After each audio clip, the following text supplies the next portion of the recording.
This afternoon I was having a pretty good day, so I decided to ruin it by going on Twitter. It's part of my daily routine to check in on Twitter just to make myself mad, as every sane person does, no doubt, and today was nothing special, just endless piles of trash. But while dumpster diving, I found something pretty interesting and alarming. It's a series of posts from a popular streamer named Amaranth. She's massive on Twitch, I'm sure she needs no introduction, I'm positive you all are familiar with her work. She basically invented hot tubs, and on her personal account she made a series of tweets talking about her stalker.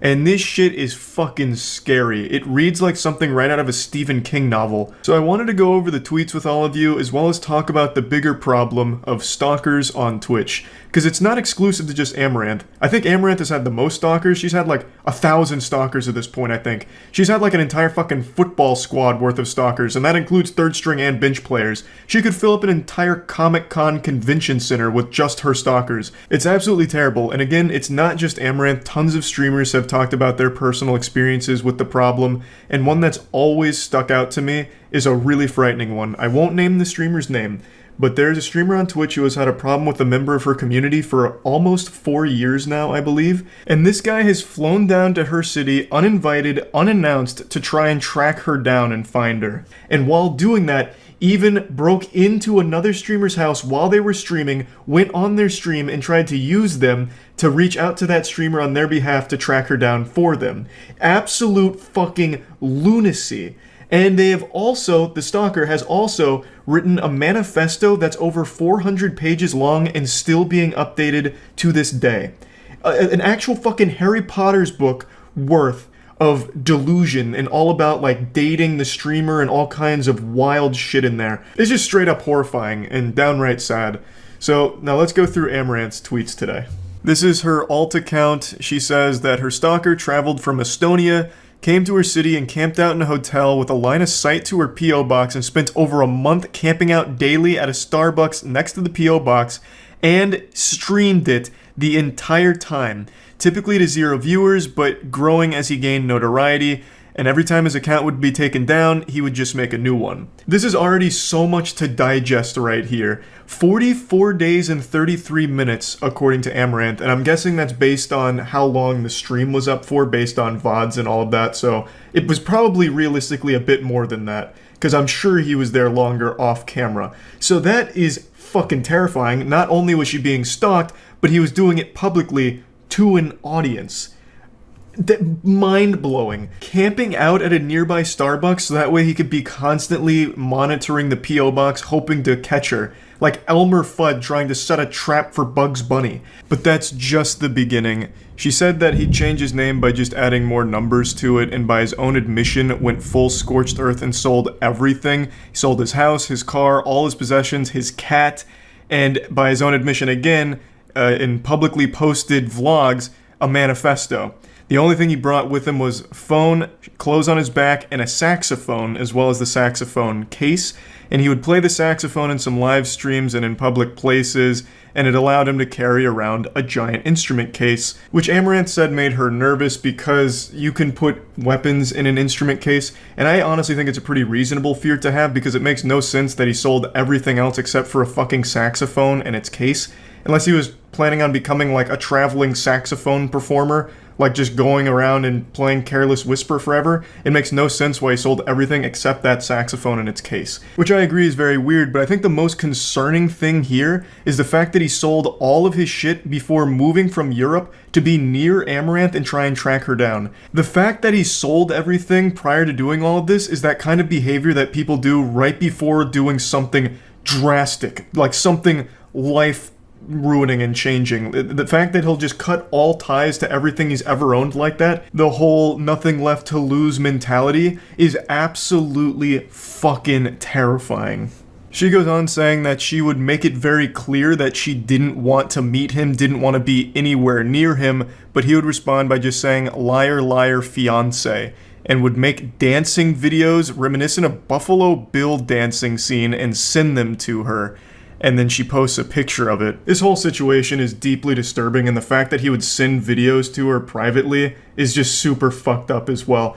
literally just rubbing it in her face that he is stalking her and there's nothing she can do about it because the law enforcement wasn't acting very efficiently here, clearly.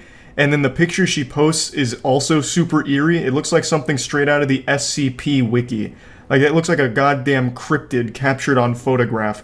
It's just an awful, awful situation. She also briefly mentioned that he adopted a feral cat, which wasn't really seen again on the streams, and then says that on Monday the 13th, he streamed himself dressed up and carrying his musical instrument case and changed into formal attire and made the last mile journey to her house and cased the vicinity for 30 minutes, to which the cops declined to act. He streamed himself outside, mumbling about how he knew it was wrong, but he has to, and then he tried breaking in and tried to gain entry, to which Amaranth again called 911, says dispatch was rude, cutting her off, put her on hold, and it took 33 minutes for the 911 responders to finally get there. Amaranth did have armed personnel on standby at her residence, according to her, that would have acted if he successfully broke in, but luckily it didn't come down to that. Law enforcement did get there, he got arrested, got detained, and she says the embassy was contacted and he's currently not in Houston, and that's all she can share for now. Luckily this story has a somewhat happy ending. They got arrested and got kicked out of Houston, hopefully also put behind bars. But there's a lot more to talk about here that I'd like to get into, and that's the law enforcement's response to stalking. One thing that's remained consistent across every single story of a Twitch streamer sharing their personal experience with stalkers, the one thing that is a constant is that law enforcement doesn't do anything about it. In extremely rare cases, they'll allow them to get a restraining order, but even that's super uncommon, it seems. They just don't take it seriously. I understand, like, stalking and, like, trying to act on it as law enforcement is a pretty tough situation to be in because, it's not Minority Report where they can tell who's going to commit a crime before it happens or whatever. They're not Tom Cruise. And that's kind of the same thing here with stalking. They're trying to prevent a crime or an escalation without it having happened yet, so they don't have all of, like, the evidence to tell them, like, it's going to happen, so it makes it tough for them to actually act. But I really think in situations like this, they should be a lot more understanding and accepting of evidence. This guy streamed 44 days worth of continuous stalking and harassment, and it's all documented, all of it shared, and yet they still didn't take it seriously until he showed up at the residence, and even when he was there actively trying to break in, they didn't show up for 33 minutes and didn't take it seriously. There needs to be some kind of new way of handling this kind of situation, or it's going to continue and get worse. Another streamer named Sweet Anita also had a similar problem with a stalker, except law enforcement was somehow even more inept here when it came to the situation. This stalker would publicly threaten her, send her threatening messages about how he's going to kill her, gut her, use a knife and slit her open, and just like crazy, unhinged shit. And in real life, would actually sit outside of her house and follow her around and even tried to assault her.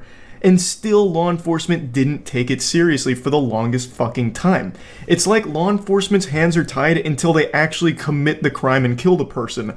But when there's this many red flags, why not act preventatively? Like, why not have a preventative measure in place? Like, okay, this guy is publicly making threats, sending these threats about how he's going to kill her, and is actively sitting outside her fucking house. Maybe we should do something about this individual. So yeah, I just think there needs to be some kind of system in place to be a bit harder on stalking, where when there's this much evidence of like threats, and then like actually acting on some of the things they're saying in the real world, they need to take that more seriously and be harder on it.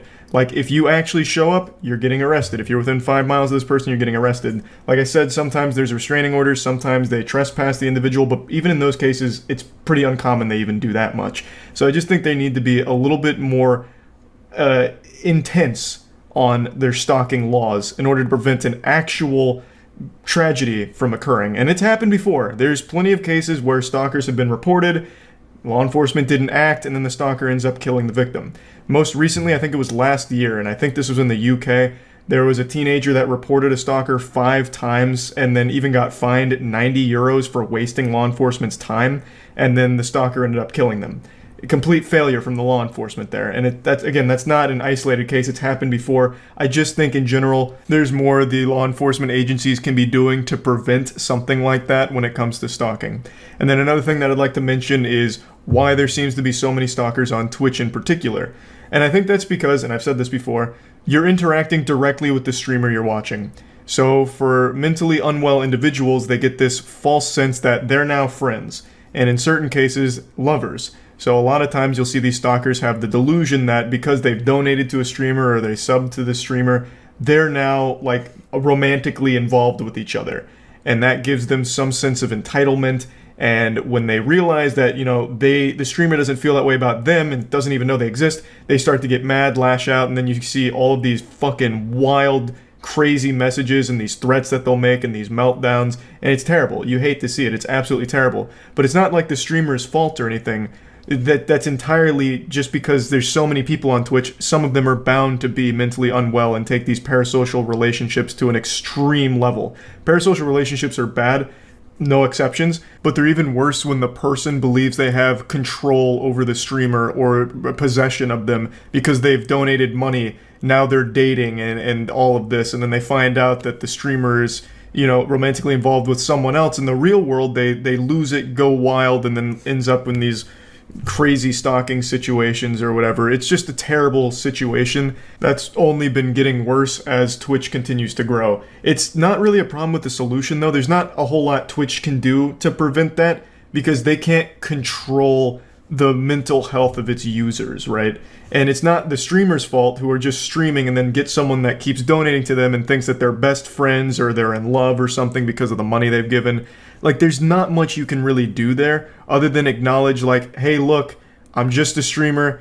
You know, I appreciate the support and the generosity, but this doesn't make us friends. You know, we're not in love. You know, I don't know you. Ludwig had a whole video called "I'm Not Your Friend," where he just says, like, parasocial relationships are bad. I appreciate that you come to the streams and are generous, but I'm not your friend. And that's really all you can do as a streamer, but that's not going to solve the problem either. There's still going to be those people that cross that line and think that, oh, we're best friends now because I watch them every day or I give them money, and then it ends up in these very awful scenarios and like even creates stalkers in some cases. It's just bad all around, and I don't know the solution to it, but I just wanted to at least highlight that it is a problem, but will hopefully stop being a problem in the near future. But yeah, anyway, I just wanted to talk about this whole subject, and that's about it. So yeah. A big YouTuber named Eric Conover, almost 3 million subscribers, is facing a multitude of serious charges, including attempted murder. That's not Weenie Hut Jr. That's pretty high-level crime. If crime was Call of Duty, that would be pretty close to hitting prestige level. And he's spoken recently, and he basically cut like a WWE promo, like, you got it all wrong, and if you ever question my mental competence, I will come snap you in half like a Kit Kat, I swear to God. I'm paraphrasing a bit, but he did talk about how he would eviscerate anyone that questions his mental competence. It's really weird shit. He's claiming it's all a massive misunderstanding, but let's go ahead and set the stage here, the lore that you need to know. Eric is a very successful YouTuber whose content focuses on these luxury mansion tours. He goes and does all of these bougie real estate videos where he shows you these dreadfully overpriced locations. I can't believe I've never seen his channel. I wasn't familiar with him until this story because I have been so deep in that rabbit hole of consuming that content, of touring these ridiculously overpriced property that are just dog shit, where it's like a $55 million mansion tour. This house comes with sci-fi amenities. You walk in and it has a new mother. It cloned your previous mother. It also has an automaton that'll whip up a charcuterie board anytime you ask it to. The shower's made out of plutonium, platinum, and other rare earth minerals. The sink faucets are vibranium, and it also has this 15,000-year-old oak tree planted right in the middle to help with your chakras, that kind of garbage. He does those, that's like his bread and butter content, but I'd never seen him before. I didn't know about him until this story, which is surprising. But not nearly surprising as the crimes that he is accused of committing. So what happened is, an officer visually estimated that he was driving at speeds of around 55 to 60 in a zone where that was excessively fast, so he began to pursue Conover and managed to get him stopped through various maneuvers. The officer exited his vehicle and moved around to the rear of his cruiser, and Mr. Conover allegedly backed his vehicle, rapidly pointed it directly at the officer, and accelerated at him, striking him at a reasonably high rate of speed, and it was alleged that the officer flew between 20 and 40 feet. They also said, we're very fortunate that an amateur drone operator was in the air when he saw the interaction, was able to capture it on video. That video has not been released yet. I imagine it won't, because it's going to be a crucial piece of evidence in this, I would imagine. But I would also guess there's body cam footage too. Now, there is footage of the chase that's been released. It's very short footage filmed by someone who was nearby on rollerblades and just happened to capture him fleeing from the police, as well as some footage of the vehicle once they got it stopped. Eric is claiming that he is not the same Eric Conover police want for the attempted murder on that officer. Eric Conover, the YouTuber, is from New York, not New Jersey, as authorities claim, stating, "This seems to be a massive misunderstanding. I'm exactly who I say I am. I'm a YouTuber." Now, we all know YouTubers are some of the most respected individuals on the planet. Their reputation is spotless, up there with, like, firefighters. So him saying that is a big deal. Also, he loves to mention how successful he is as a YouTuber. That's like a core part of his whole personality, even during all of this. He's also currently facing some DWI charges for an arrest that allegedly happened just days earlier. And then, when he went to court, as I mentioned at the beginning, he put on quite the performance. He tried to be like the fucking Joker or something there. This guy, he was looking for some kind of Oscar nomination for some really over-the-top villainous acting. He looked unhinged. Everything right here, and it's all been falsified. Eric Conover had a lot to say before his arraignment this afternoon. If anyone dares try to test my mental competence, I will eviscerate every single person with my intelligence right now. And he's like Charles Xavier from Logan. His intelligence is so supreme, he can blow us away with a single thought.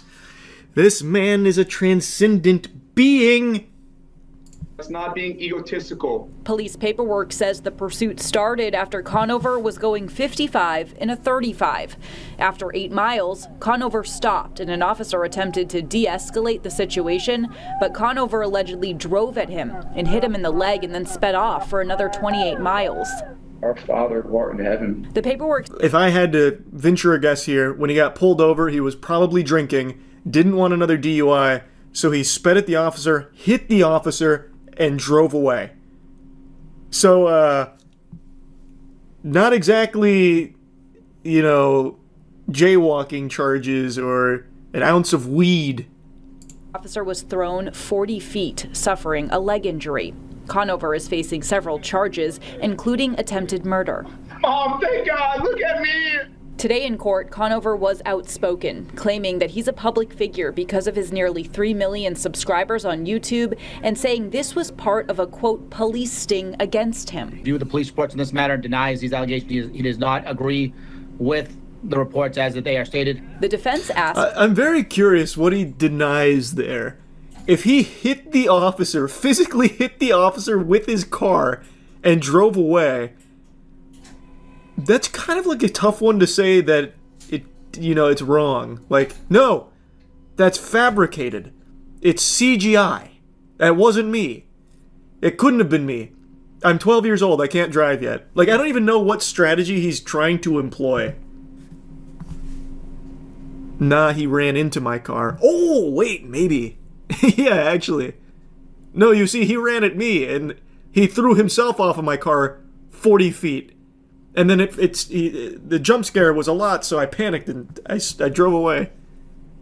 Police say he was arrested Friday night for a separate drunk driving charge, which Conover denies. I've been sober from alcohol for 1,558 days, so to press me on a DUI, I'm a public figure. The judge did hold Conover Good defense. in preventative detention. He's due back. Yeah, Eric Conover's facing right down the pipe of a lot of things here. It's a laundry list. He's got the DWI, the attempted murder charge, the first-degree assault against a police officer, as well as second-degree assault, reckless conduct with a deadly weapon, conduct after an accident, disobeying an officer, and reckless driving. Man's out here trying to get the platinum trophy for crimes. This is a lot, and it's all very serious. And it seems like he's trying to claim all of the information is falsified, all of the evidence is hooey, it's a load of fucking dirty barnacles, they've got the wrong guy, it's a misunderstanding. He's a big successful YouTuber, it definitely wasn't him, this is truly just a big old mix-up.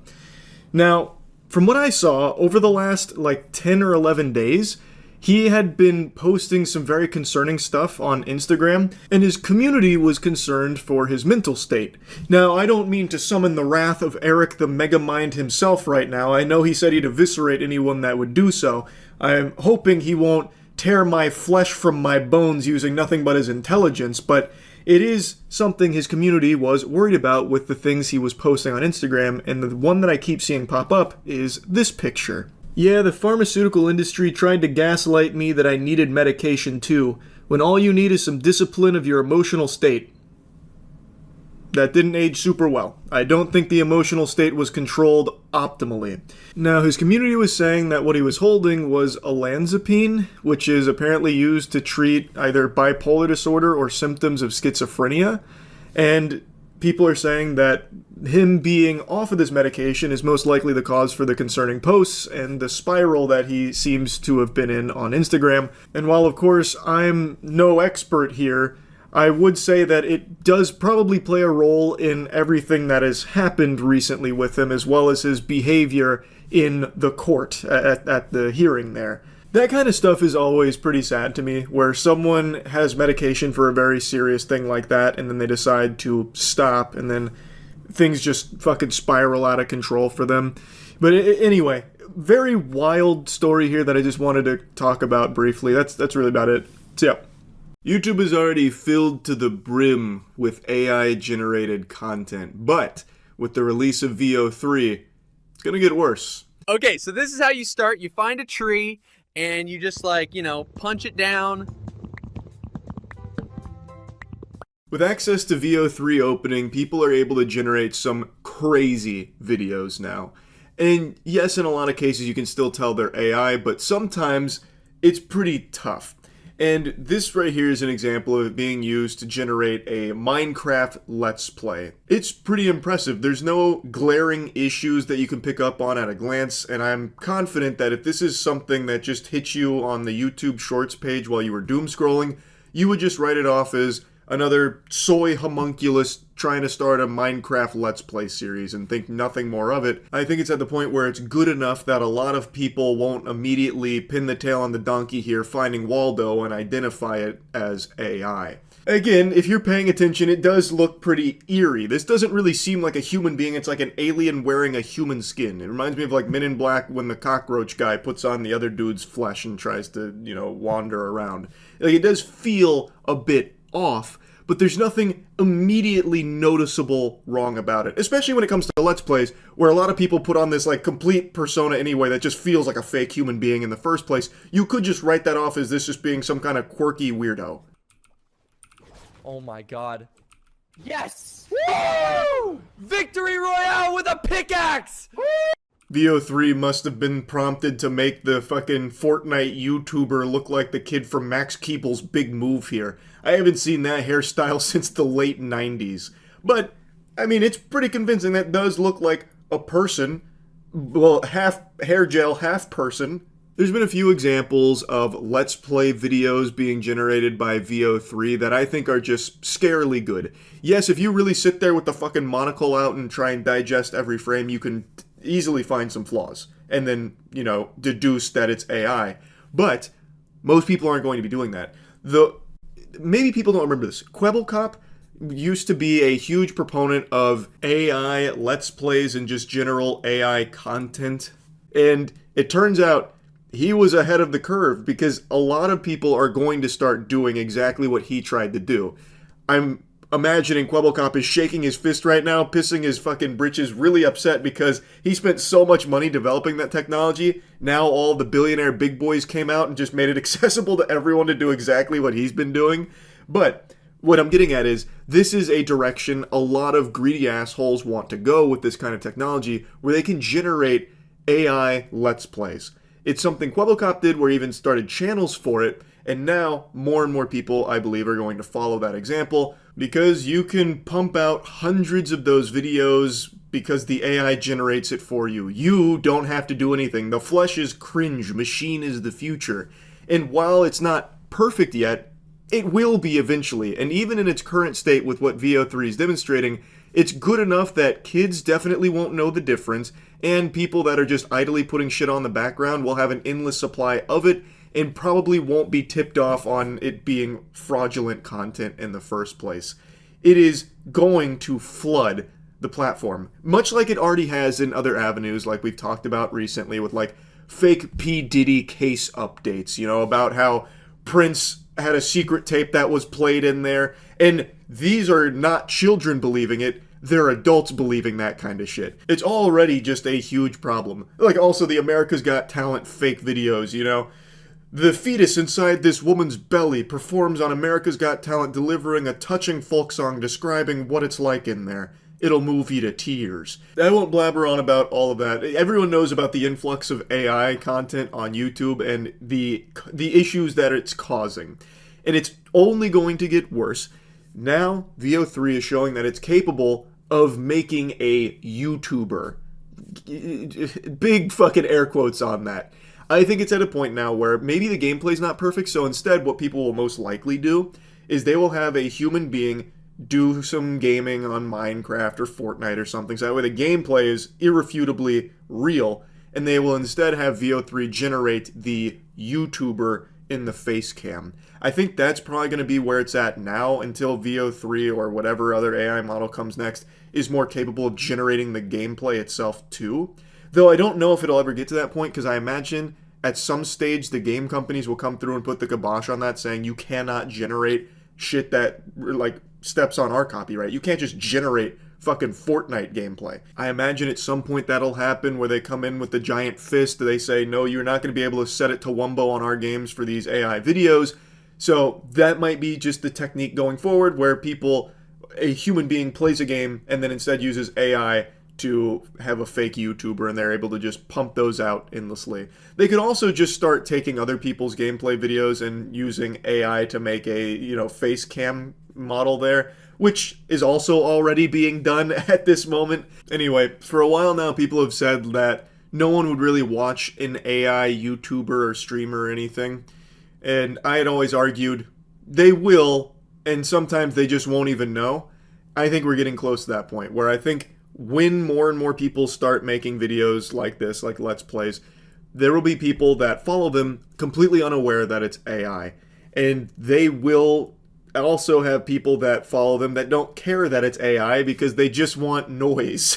So I think that VO3 being here and being as powerful as it is going to lead to significantly more AI content on YouTube that is a lot more difficult for people to discern as fake. So I just wanted to talk about it a bit after seeing all of these Let's Play generated videos. That's really about it. So yeah. I'm going to do something very brave right now, so be ready to stand up and give me a round of applause for this. This is going to take a lot of courage, and I just think it's something that needs to be said, and you know what? I'm not sorry. I don't like animal abusers. I said it. It's out there. I said it. I fucking hate animal abusers. I also don't like rapists. Rapists are bad too. I fucking hate that as well. Pedophiles, also terrible. Child abusers, also fucking terrible. And what do all these things have in common besides all of them being evil, deplorable pieces of shit? Well, there's a lot of YouTubers that fit into these categories. That's another thing they share. Today we're going to be focusing on animal abusing YouTubers. More specifically, the ones that murder cats, which has apparently become a pretty trendy thing. Now, when I say these YouTubers murder cats, I don't mean it in like the Reddit detective thing where you post a goofy video of a cat doing a dance or something and someone in the comments tells you why that cat's about to die and why the owner's actually killing it. I'm talking about there are YouTubers that film themselves murdering and torturing cats for their content.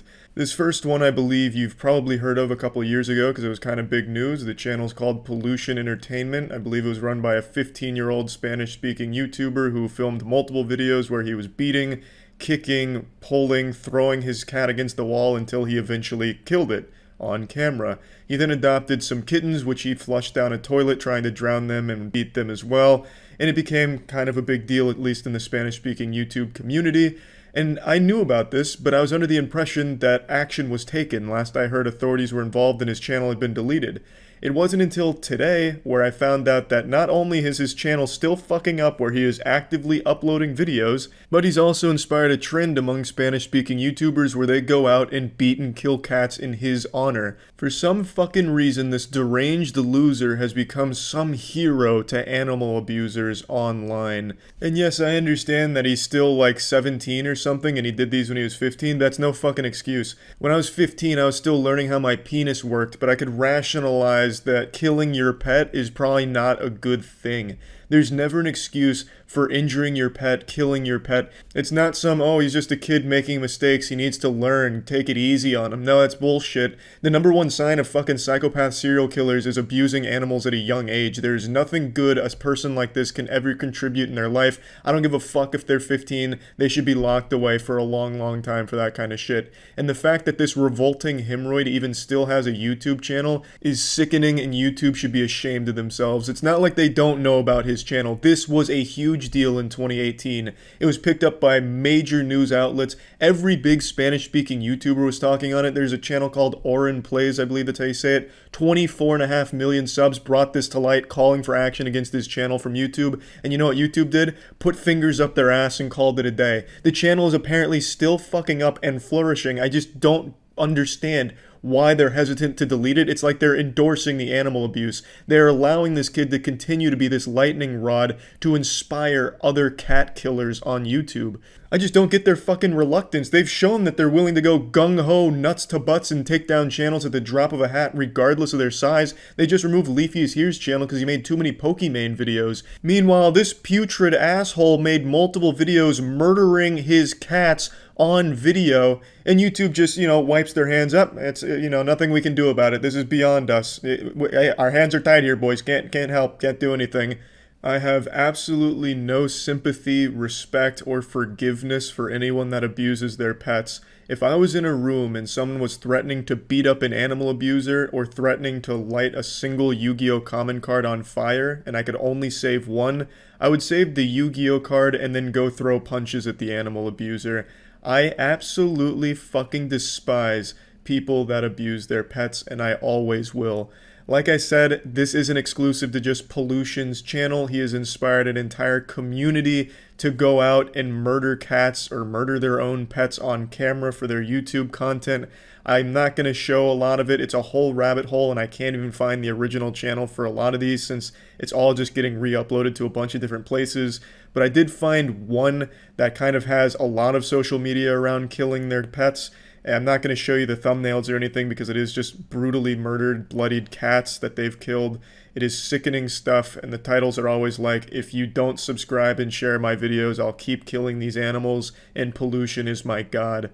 It is disturbing, and I highly recommend you don't go out of your way to watch them. But I think it's important that you see what's come from YouTube's inaction from not banning pollution off their website. This lack of action has had a huge consequence. This right here is the channel. It's full of disturbing videos that I cannot believe are somehow still on the platform. Here are a few of the videos of them just killing animals. The most recent one as of 4 hours ago is them hitting their dog with a baseball bat hard enough to make it squeal and scream, but not enough to kill it, but they're threatening to kill it in future videos. It is absolutely mind-boggling that this shit is somehow still on the platform. These videos are actually just cats that they have killed, and then a threat to a dog. Those are the most recent ones. The whole channel is, again, a tribute to pollution. They're doing this because they loved pollution, and the inexplicable decision from YouTube to somehow allow that channel to exist has had this kind of shit spring up as a result of it, and I couldn't be more fucking upset about it. I understand there's always going to be gross shit stains that abuse their pets, but in this case, I think a lot of the blame falls on YouTube for allowing it to snowball like this and making it almost a trend. Their decision to not ban pollution showed other sick people that it's okay on YouTube to kill your cats as a way of gaining subscribers, because Pollution's channel gained a lot of subs when he did all that shit. It actually fucking did. And so a lot of other people are now emulating that, trying to do the same thing he did. And since he's still on the platform, they think it's okay. That is entirely YouTube's fault, even though all of what he did is a clear violation of their terms and service, a literal fucking crime, and they still, for some reason, didn't ban his accounts. even after millions of reports, and I mean millions of reports on his channel, from all of the big Spanish-speaking YouTubers, everyone that heard about the story through mainstream media, and still, for some fucking reason, his channel, like a cockroach, continues to exist. It is baffling, and now there's an entire trend going around killing cats for no fucking reason other than YouTube videos. It is disgusting, and I actually can't believe that this is still going on. I had no idea his channel still existed. I just assumed that obviously YouTube would have removed it since it was such a big deal, but I guess not. I guess I really just don't understand what their priorities are. But anyway, I just wanted to bring this to light again. Hopefully there'll be some fucking action taken about, murdering animals on YouTube at some point. Hopefully we can, go ahead and close the book on that and be like, yeah, there was a time where YouTube allowed it, but luckily they've stepped up and now will not allow people to murder animals and post videos of it on their platform. Hopefully we can reach that point, but for now, I guess fucking not. That's about it. See ya. No, it can't be. I was reassured that AI data centers were good for people, good for all of us, the future of mankind. Investing trillions of dollars, selling out every piece of land in this country for AI data centers to help us. But now, I think the cracks are starting to show. I think the truth is starting to leak out, and, well, don't worry, BlackRock has solutions for that. Larry Fink made a really cool statement about how they're going to protect it from the domestic terrorists that might not want AI data centers, which I think is a really cool label to be slapping on normal, average working people that just don't want to see their energy bill skyrocket and their water get turned into fucking sludge soup. Oh, you fucking terrorist! What, you don't like the data center, do you? Well, welcome to the gulag.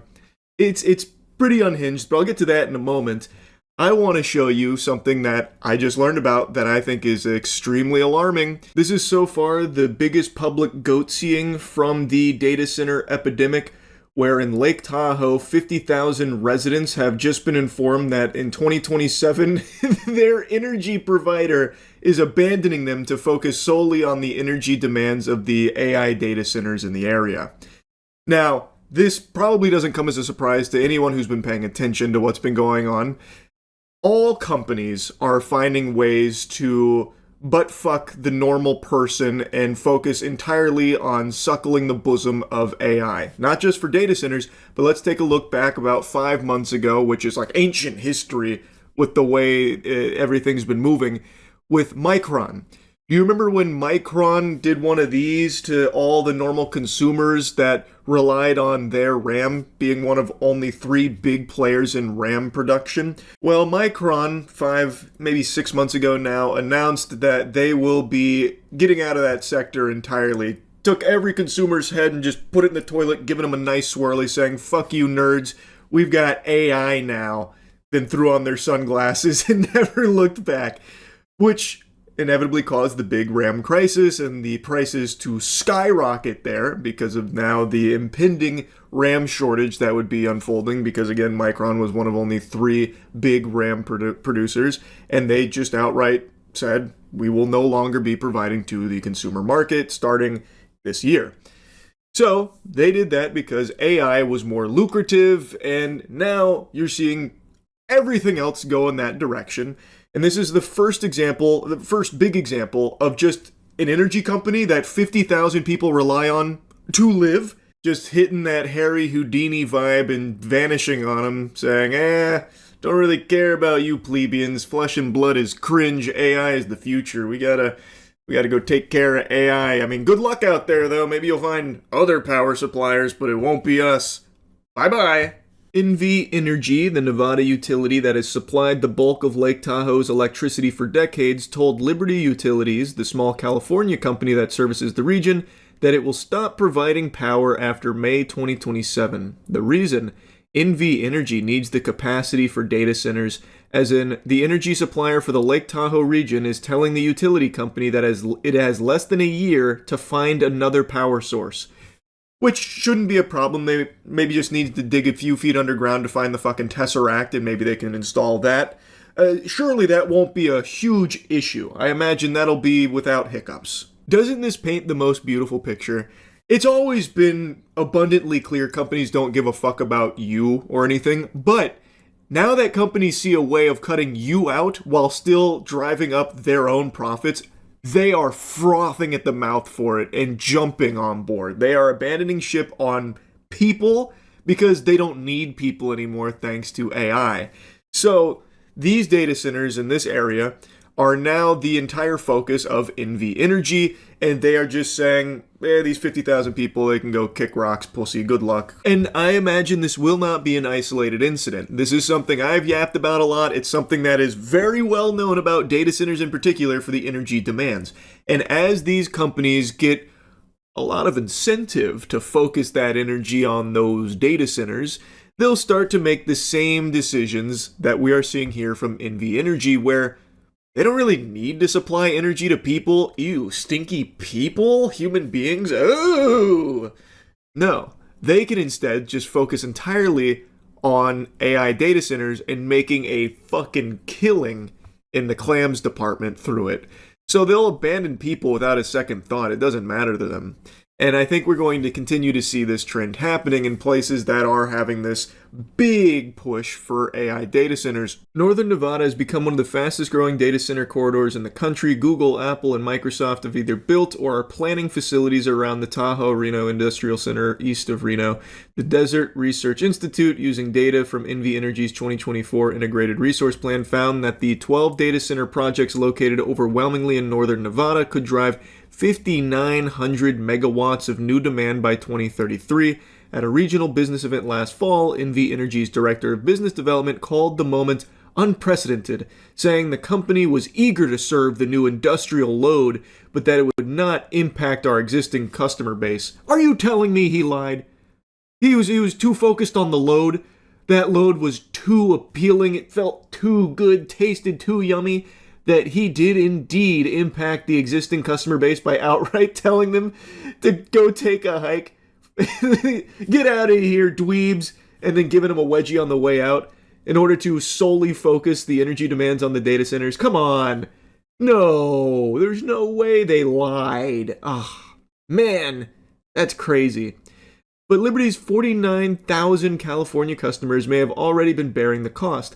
Liberty Utilities generates about 25% of its power from solar facilities it owns in Nevada. The other 75% comes from NV Energy, and that source will no longer be supplied to the region by this time next year. It's like we don't exist, Danielle Hughes told Fortune.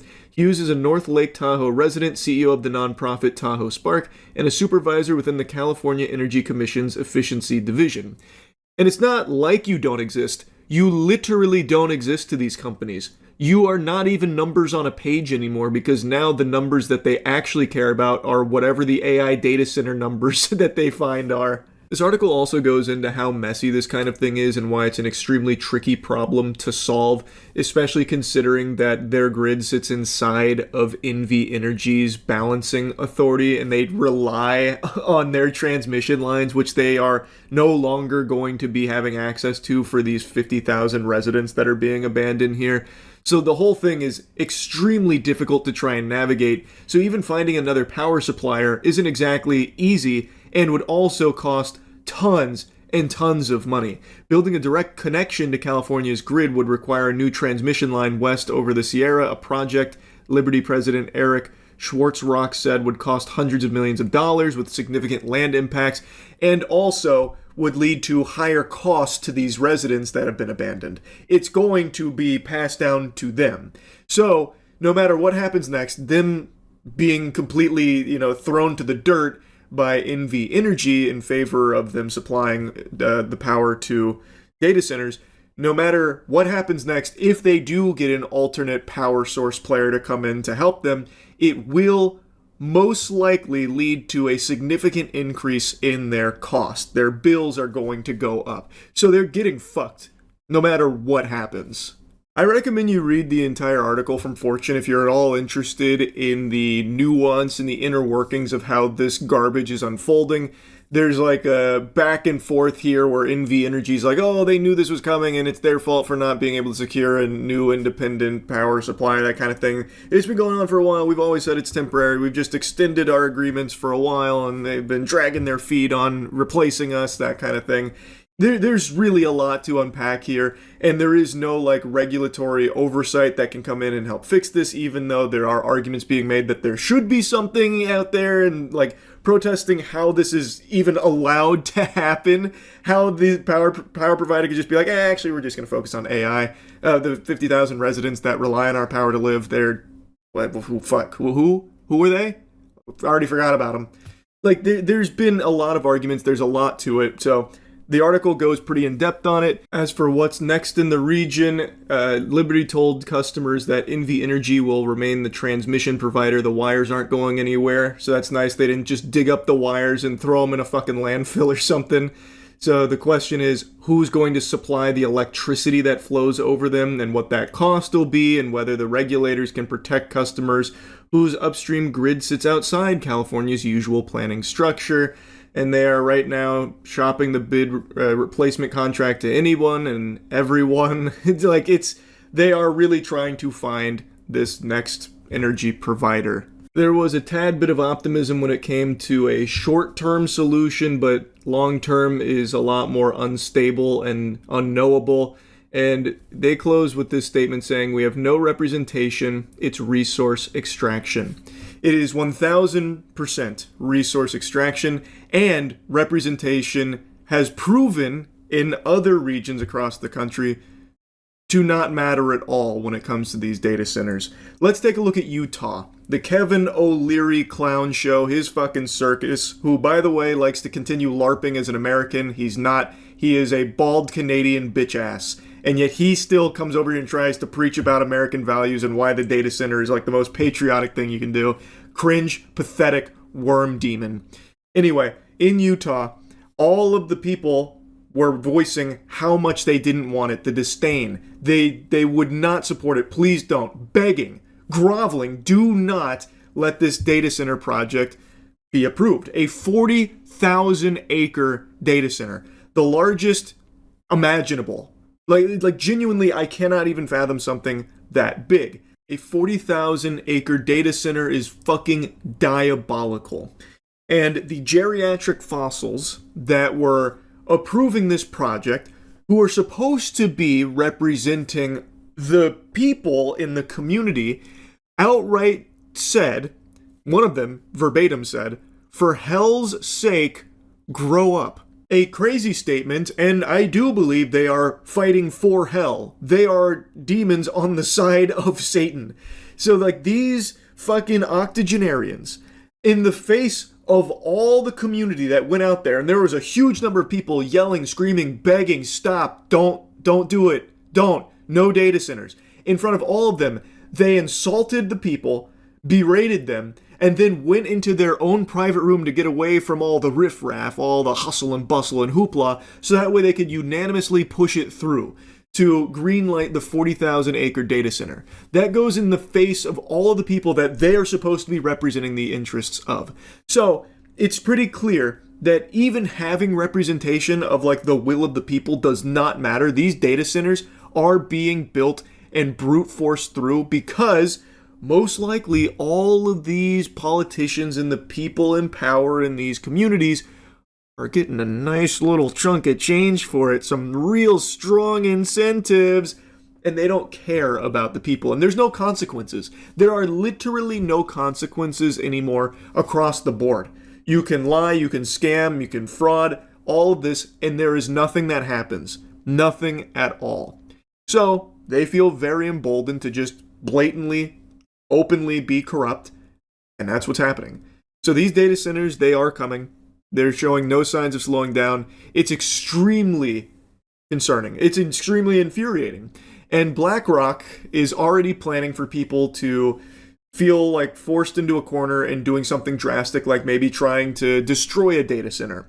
And the need for rebuilding the GCC region to rebuild it so that it's going to be in a position where it's not going to be obstructed by drone warfare. So many more things are going to have to be underground. But even here in the United States, if we're going to be building, let's say, these 1 gigawatt data centers, how do we make sure we're not protecting those $50 billion, $75 billion investments? We have to relook at everything because of the role of drone warfare. Right now, we're looking at it internationally, but one of my concerns is, could it be a domestic terrorism using a $3,000 drone? These slimy husks, these zombies, are getting so comfortable calling anyone that goes against the corporations selling out of this country and their land terrorists.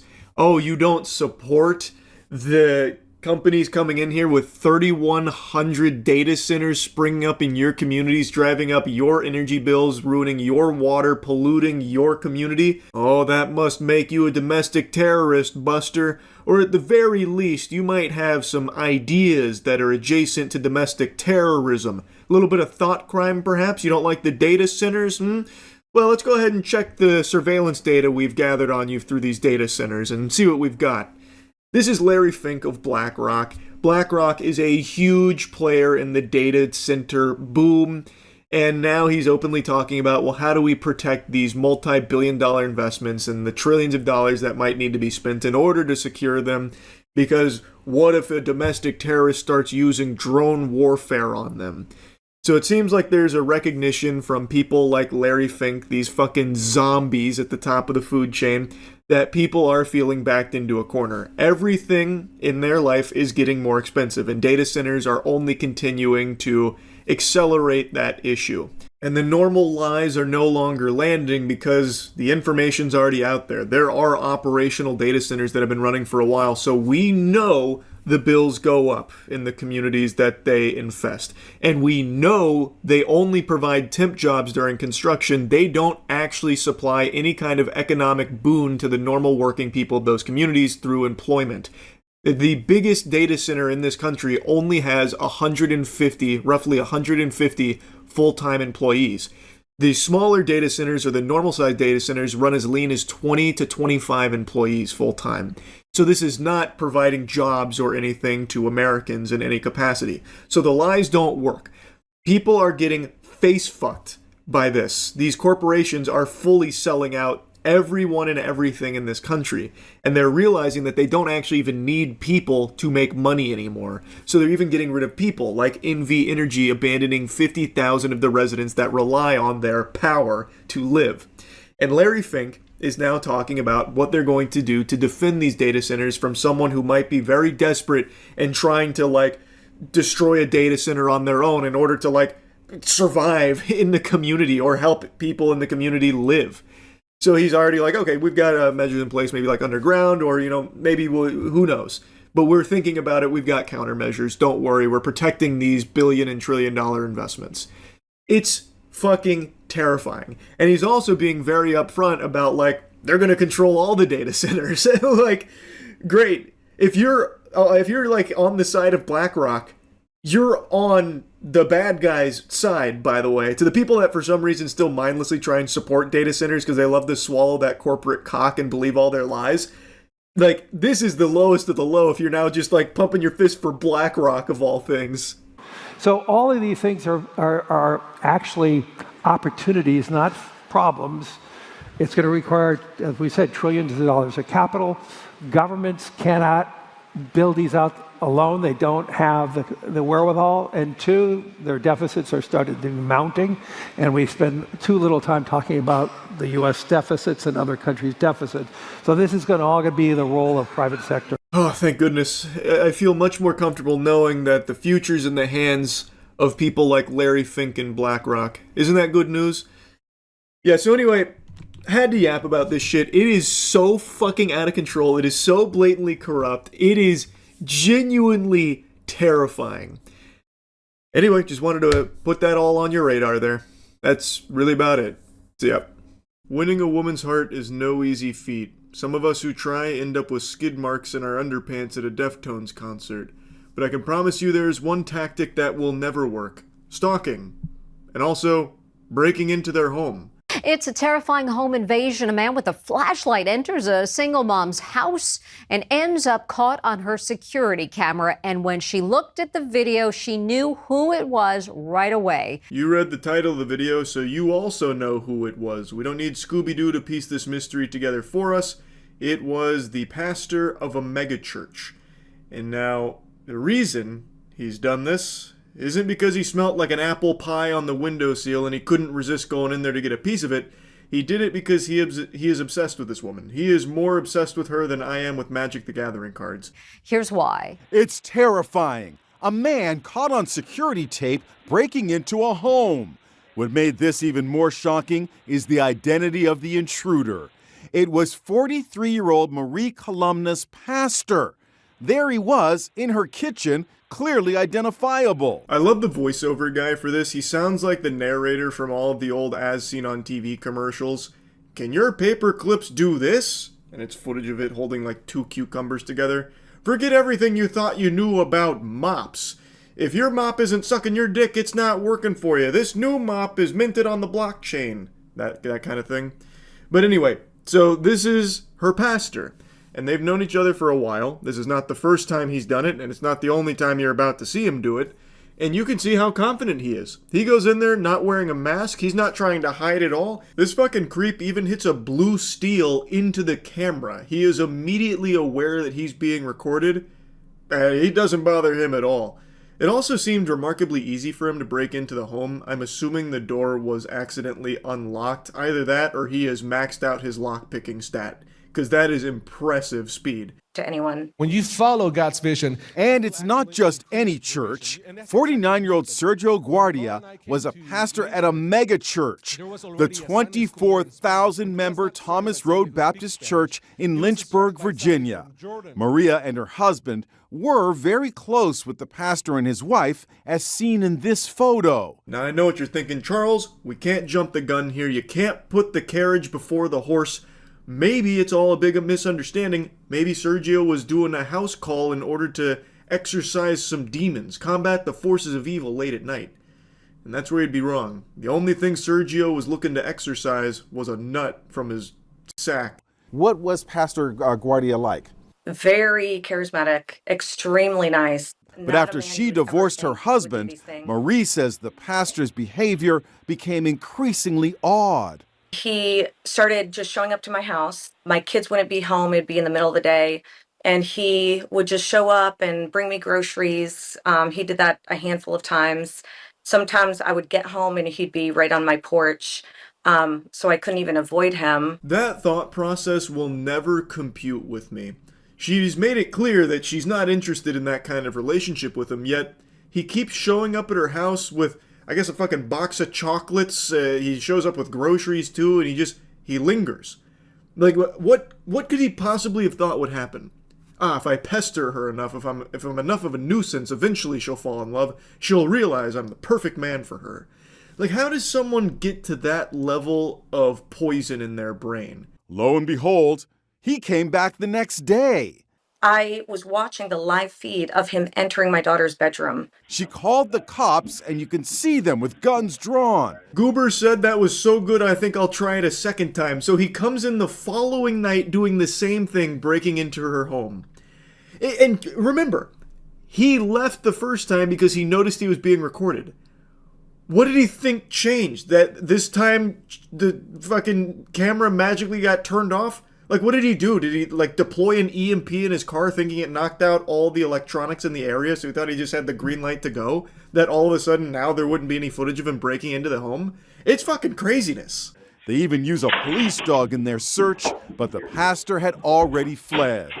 Guardia was charged with burglary and stalking. Guardia has been found guilty, and a senior pastor confirms he's no longer employed by the mega church. I was really curious if Sergio himself had said anything about this, trying to offer some kind of excuse or justification for it.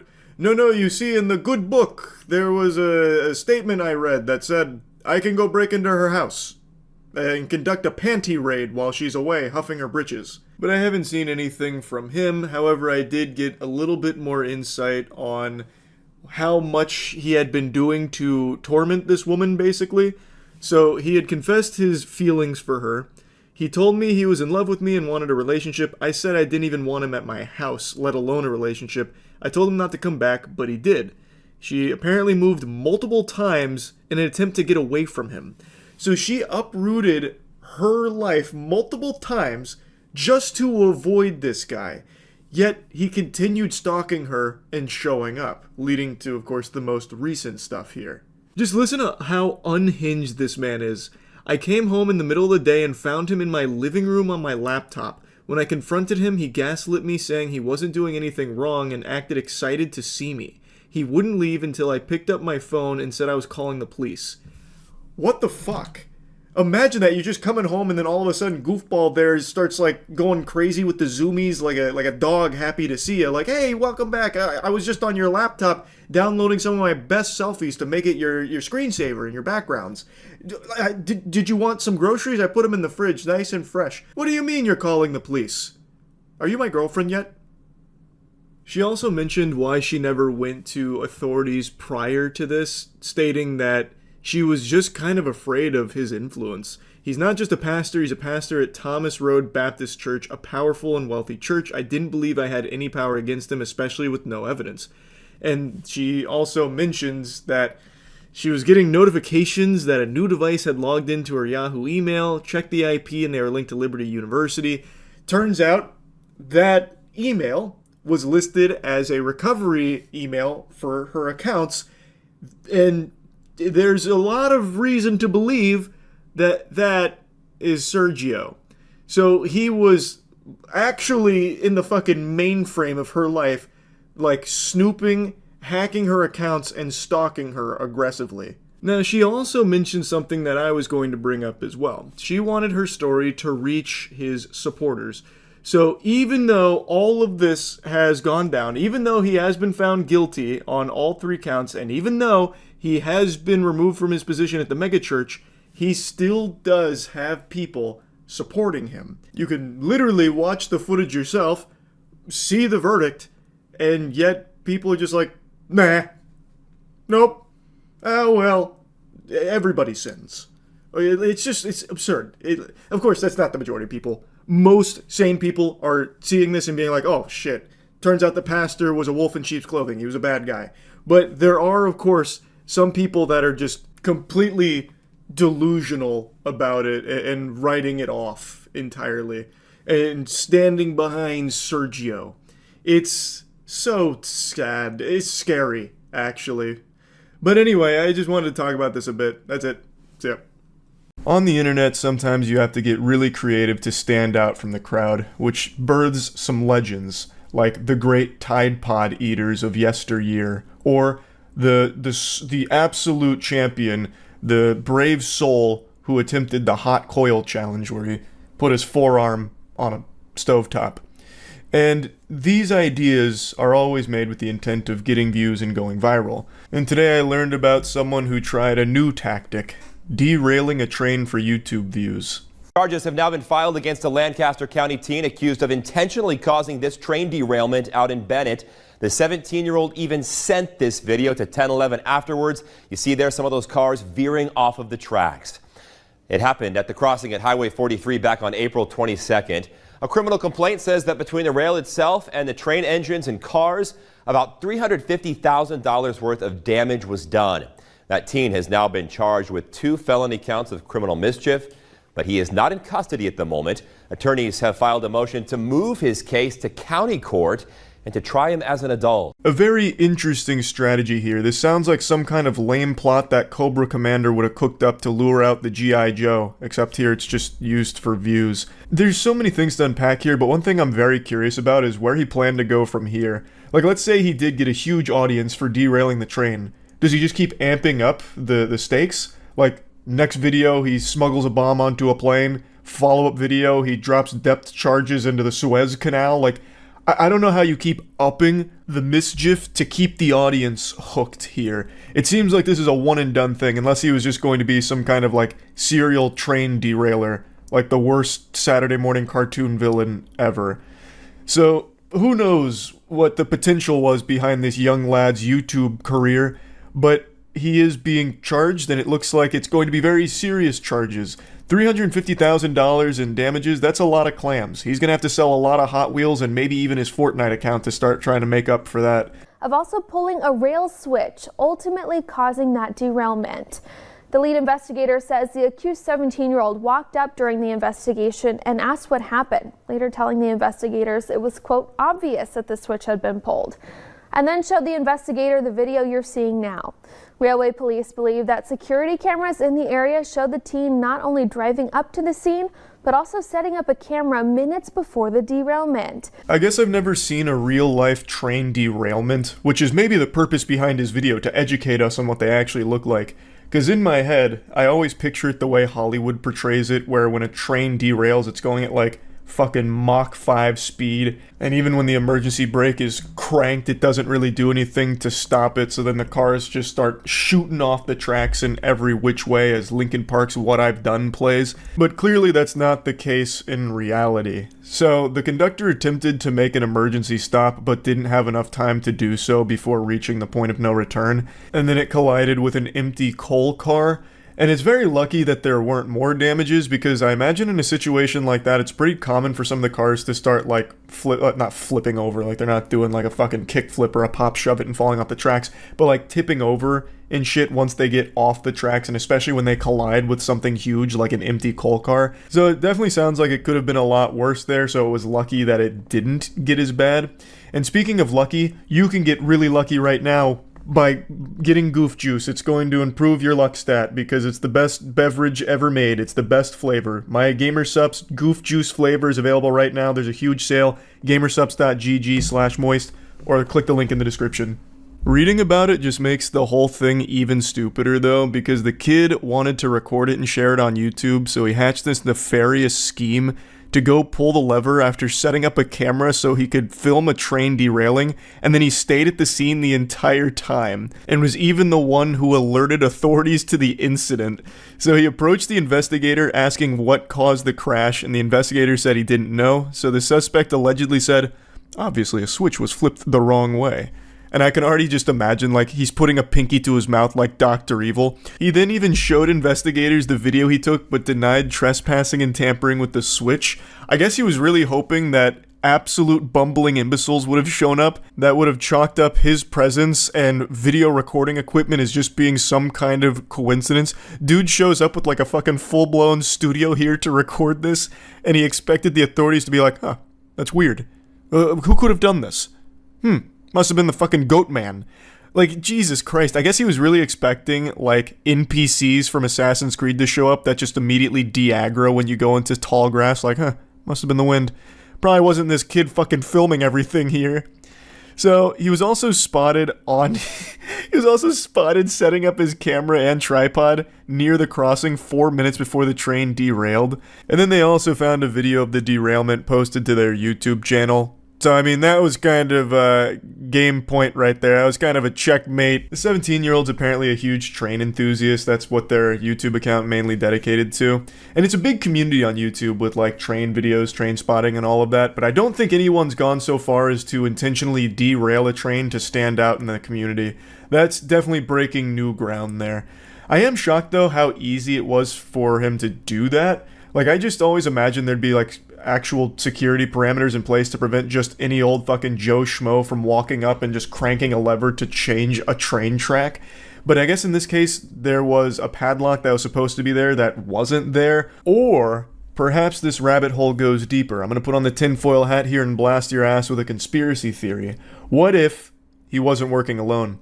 What if there was an entire network here that set up this train derailment? What if it was the deep state using this 17-year-old to derail the train and cause havoc? Perhaps they were banking on even more damages with cars flipping over, maybe spilling some hazardous waste or something. So someone on the inside at the trail company, Jesus Christ, at the train company, they took the padlock away. They had a secret agent go in there, remove the padlock, and then the 17-year-old showed up and had free access to that lever and then to film it. And this is just the fall guy that we're looking at here. Food for thought. Something worth stewing on a bit. Now only time will tell as the investigation continues what the truth of the matter was, but most likely it was just someone fishing for YouTube views through a really degenerate viral video idea. Now, there is something I want to mention about trains. I may have never seen a train derail, but I have seen a train stop. That may not be some jaw-dropping feat or an achievement. I'm sure millions of other people have seen stopped trains before, but mine comes with a story. So there was a train track that ran right outside of my university when I was in college, and one night when going to a bar, the train had broken down, and it was stopped on that train track, and everyone at the bar would go and climb on it and take pictures on it, and I wanted to be part of the crowd, so I did the same, and I took a picture in front of the train with my arms crossed. I'm pretty sure I pulled this up on stream at one point, but I used this as one of my Tinder profile pics for quite a long time. And it is perhaps one of the most revolting pictures you will ever find. It's so fucking stupid, it's so blurry, it looks like a picture of Sasquatch, and it is such a bad photo of me. It's when I still had the mutton chops for a little while. God bless, what a fucking awful idea that was. But I looked like Wolverine if he got scurvy. So I was standing there in front of the train, arms crossed and semi on my tippy toes, so I looked a little bigger in front of the train. And I unironically used that as my Tinder profile pic for quite a while. And I just had to share that here. I'm pretty sure I brought up that picture on stream, but I don't know if I ever told the full story to it. So seeing a train derail isn't really the same as seeing a train stopped and taking a picture in front of it, but both instances do involve a train. So, felt the need to share. That's about it. See ya. Yesterday, a streamer set her kitchen on fire, and it was dangerously close to just becoming like a crematorium. It got out of control quickly and was handled in the worst possible ways by 2 people there. But, luckily, nobody was hurt, except for the kitchen. That took a beating. The kitchen got walloped. Oh my god. Oh yeah, for sure. Alright.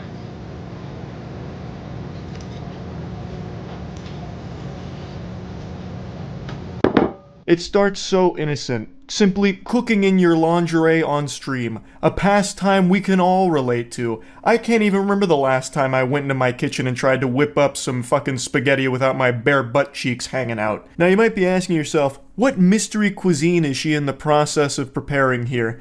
When I was first watching this clip, because the clip that went viral is about a minute long, but I wanted the whole kit and caboodle, so I went to most of this segment here, and I really thought that she was just playing with condoms and milk. I didn't know what it was. I thought it was some kind of weird science experiment. Turns out they're pickles. So she was going to fry some pickles, and everything went south quick. I have to play better than that. I don't like pickles, but I've never had them fried before. Oh, it's gonna be lost. Oh, turn the fan on. Genius. Lost. 25. Should I turn the oil down? I don't know anything about this. I've never done this before. I've never fried them before. Holy shit. I think the oil might be ready though. Yeah, oh, I hate the smell of burning. I actually hate the smell of deep fryers. Are you burning something? Only a little bit. Bro, what the fuck is that? The cracks are already starting to show, and I'm not just talking about her ass. So the dude over there is like, is something burning? What's going on over there? Holy shit, did we get invaded by a smoke demon? Why is this happening? What in tarnation? And you can see she's over there with a giant puff of smoke like a ninja vanishing with a smoke bomb. And it's only going to get worse. So she's talking about how she's never fried anything before, so she doesn't really know what she's doing. She's kind of winging it. And I recognize I'm no culinary expert myself. We can all agree on that. But I would say, why not just look up a quick tutorial on, the steps to take? Just glance at WikiHow. So that way you might be able to prevent dying in a fiery doom. We have technology. Wait! That shit is smoking so much! Oh my god, Tanner's on fire! It's on fire! Bro. What do I do? Turn it off! What the fuck? What do I do? Bro, turn it off! Turn it off! Tanner, hurry up! Tanner! Tanner, turn it off! I don't know what to do! Honestly, just another great example of how detrimental panicking in a situation is. When you let fear take the wheel, your goose is already cooked. So she just starts yelling about how she doesn't know what to do, so she's frozen. She's out of the game, basically. She is on the bench now and is a spectator. She is no longer participating in trying to solve this issue that has been created.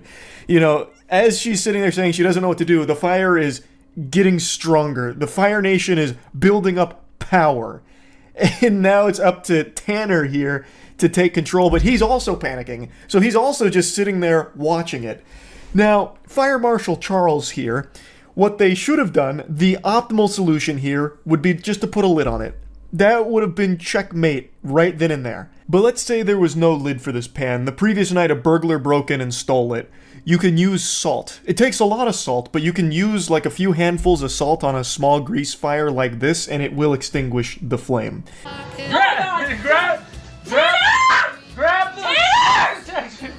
Grab it! Tanner! What oh my is god, Tanner! What is it? Tanner! What is it? Oh my god, Tanner! Tanner! I don't know what it is! Grab the extinguisher! Tanner!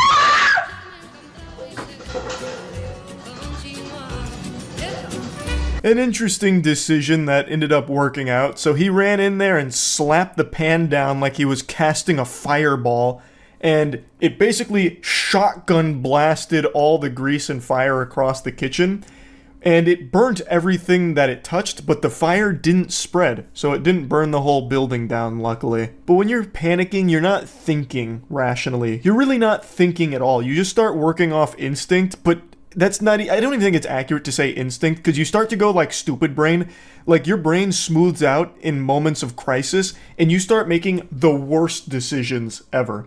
So I actually was in a kitchen fire scenario. It was never like out of control, but it was starting to get to that point. And for some reason, my little tiny reptile noodle up here thought, oh, okay, I'll just put this underwater, because it was small enough I could move it to the sink and pour water on it. That's actually the dumbest thing you can do. So when it comes to a grease fire, you can't put water on it. That's going to make it worse. And luckily, I caught myself before I did that, because I actually probably would have burnt my whole house down. So it's one of those things where once you lose your composure, once you stop being calm, you start making horrible choices. Like here. Oh my god! Oh my god! Oh my god!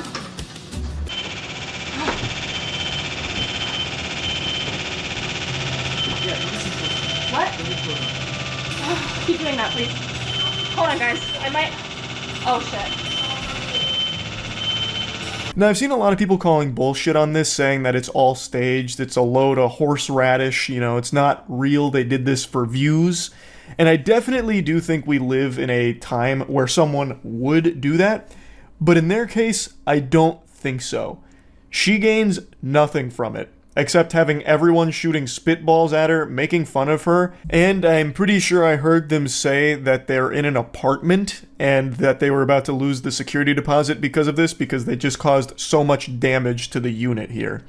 So I feel like there's really nothing to gain from it, unless she just has some kind of humiliation fetish and just wanted everyone to make fun of her. It'd be a really weird thing to stage. I think it's far more likely that this was a genuine instance of someone not knowing how to fry something and not knowing how to handle a grease fire. Interestingly enough, it's not the first time this has actually happened on stream. Oh shit!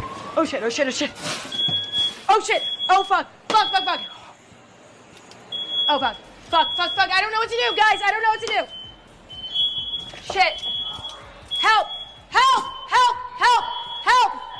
Help! Help! I don't know what to do, you guys! Guys, I don't know what to do! Help! Help!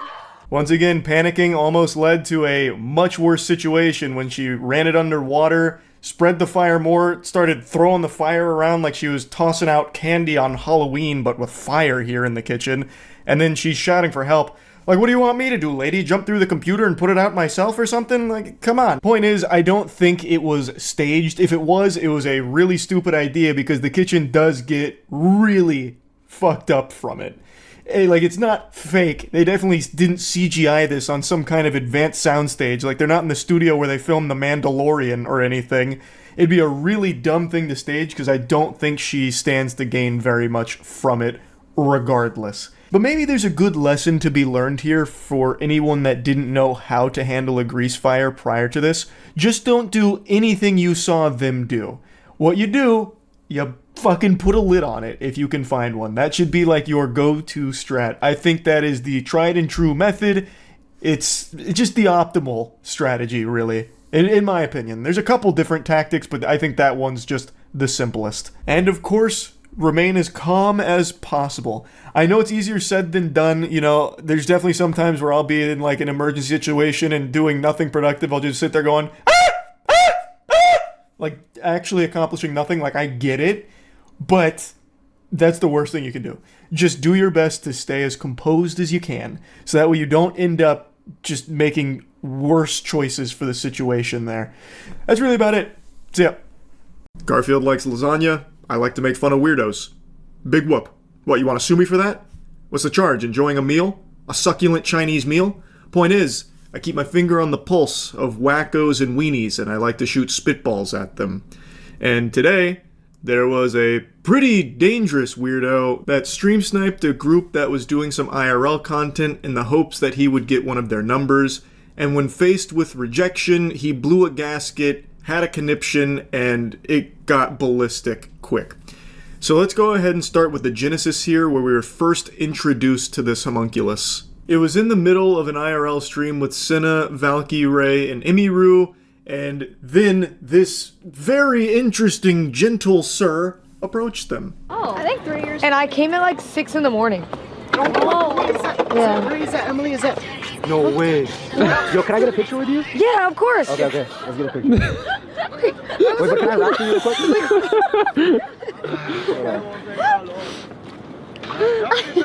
It starts innocently enough. He approaches the group as if he just wandered across them by happenstance and says, "Can I get a picture?"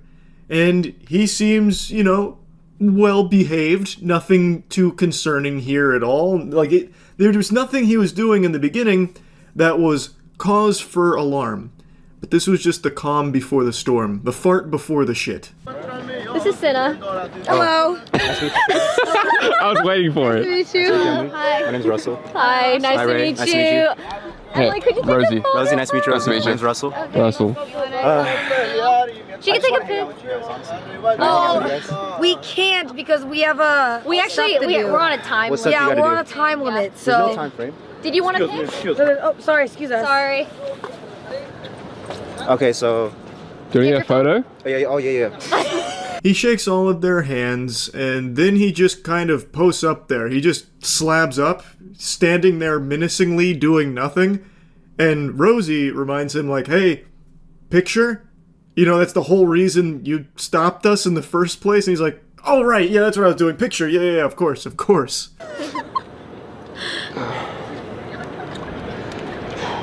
Why do they say rhyme? Because his name's Russell. Did you call me Russell? No, his name is Russell. Oh! She's had a long week. I am running on like 3 hours of sleep. Please forgive me. My brain is actually like lagged. Alright, fuck. Let's take a picture.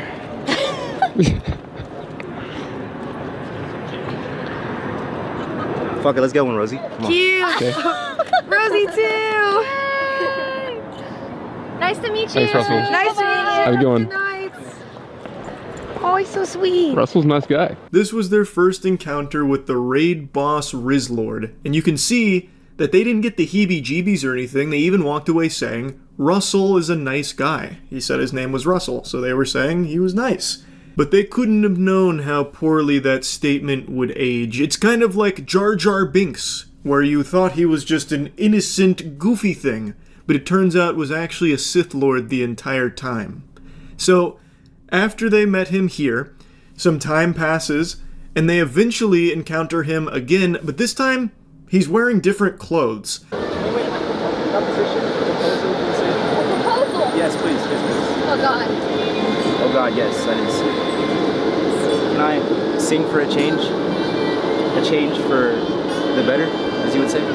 Okay. And the change would be for her number. Oh. Oh is right. Stomach churning anti-Riz. Yuck. Ooh, that's rough stuff right there. He said, "Can I sing for a change? A change for the better, as you would say. A change for her number." Shakespeare just rolled over in his grave. That is poetic. What? Wow. What a way with words.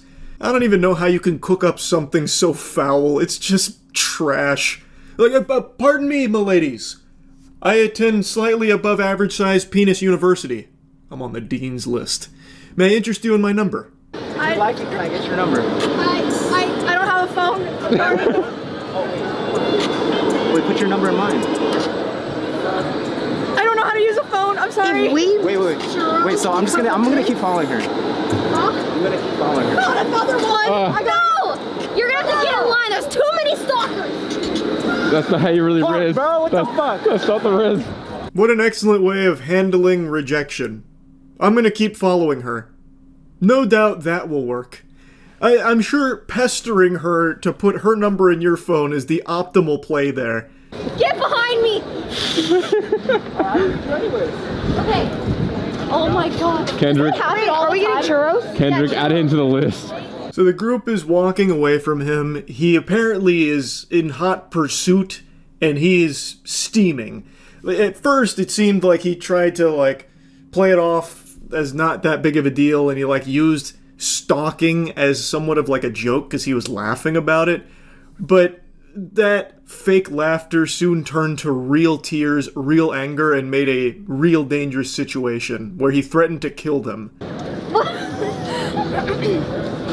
think we're just gonna go. Let's go. Oh, no, we're not.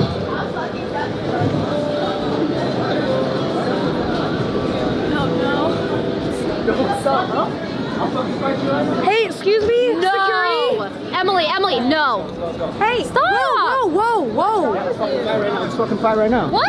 Right. Get away from now. Hey, what's going on? Security! He's harassing us. What's going on? What's going on, man? Right now. I'll kill you right now. Fuck off. I'll kill you right now.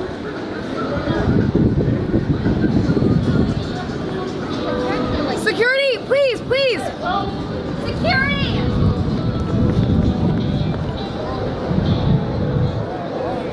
That's where the stream ended. They said that the police had arrived and everyone was alright.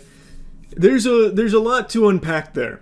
So, the guy who just got rejected, he stayed on their tail like it was a fucking Assassin's Creed escort mission, and you can hear him arguing with someone saying, "I'll fight you right now." It continues to escalate to where he starts to, like, run at them or maybe, like, lunge at them like it's a fucking Five Nights at Freddy's jump scare where he's, like, going after them now, saying, "I'll kill you right now, I'll kill you right now." It sounds and seems like security was there stopping him from going after the group further. It's just a scary situation from top to bottom.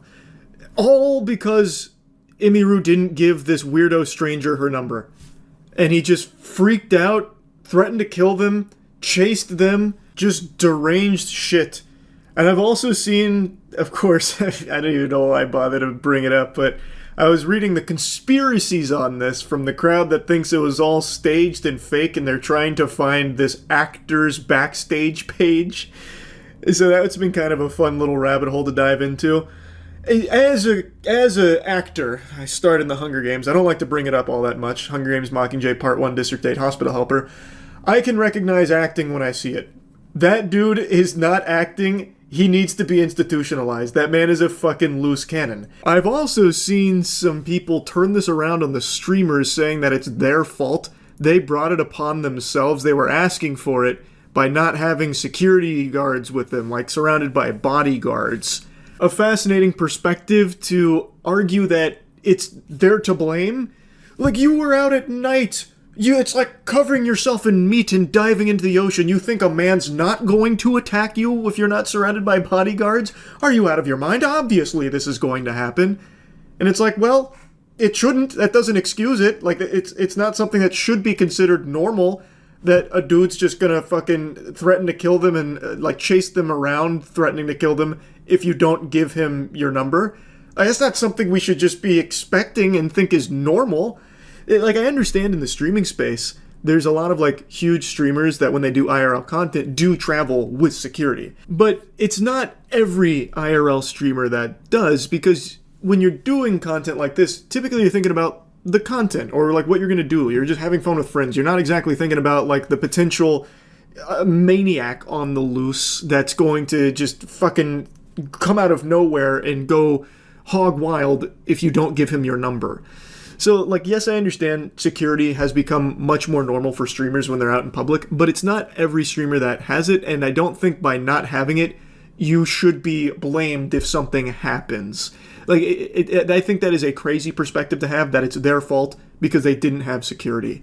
I don't agree with that take at all. Yeah, security obviously would have helped, and I imagine going forward, they probably won't go outside again on stream without, like, a whole fucking security unit, like the Justice League defending them or something, because this was, I imagine, a very stressful and scary situation to be in, because that guy could have had a weapon or something, right? But it's really ridiculous to blame them for this by not having a security team. I think that shit is so ass backwards. Anyway, though, no telling what happened after the stream went out. All we know is the police did arrive and everyone was safe. Don't know if they brought the dude in or what, but they said they were going to go live here today to kind of talk about what happened and all of that.